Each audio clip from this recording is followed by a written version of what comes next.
ఈ వ్యక్తి ఈ పవన్ కళ్యాణ్ అనే వ్యక్తి ఎలాంటి ఊసరవెల్లి అంటే ఊసరవెల్లులు కూడా జడుచుకుంటాయి. నీ అమ్మ మేమే ఈ రంగులు మారంగా ఇన్ని రంగులు మారంగా అని మీరు నమ్మరా? మా నాన్న ఒక హేతు అది. మా నాన్న ఎలాంటి వాడంటే, మా నాయనమ్మ దీపారాధన వెలిగిస్తే దీపారాధనలో సిగరెట్ వెలిగించిన దేవుడు లేడు దెయ్యం లేదనే వ్యక్తిమత మా నాన్న. మా ఇంట్లో ఎప్పుడు రామనామమే ఉండేది. ఆ రామనామాన్ని జపిస్తూనే నాకు జబ్బు వచ్చినా మా నాన్న రామనామం చెప్పేవాడు. అలాంటి రామనామం చెప్పించే మాకు రాముడి విగ్రహం తల నరికేస్తే కోపం రాకూడదంటారు ఏంటి మీరు?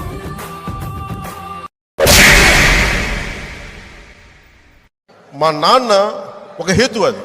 మా నాన్న ఉమ్మడి పార్టీ కమ్యూనిస్ట్ సభ్యుడు. మా నాన్న మా పెదనాన్న ఇద్దరు.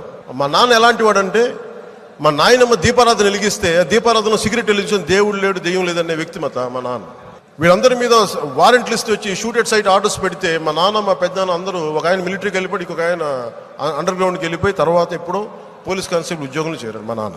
అదే మా నాన్న కమ్యూనిస్ట్ భావాలు ఏం పోగొట్టుకోలేదు, కానీ మెల్లిగా రామభక్తుడు అయిపోయాడు. జీవితకాలం ఆయన బతికున్నంతసేపు ఆయన 2 చెంపలు కొట్టుకుంటానే ఉండి నేను తప్పు చేశాను. అందుకని హేతువాదం అన్న పేరు మీద హిందువుల మనోభావాల్ని దయచేసి గాయపరచుకోండి. లేదు కదా? ఓకే. ఇక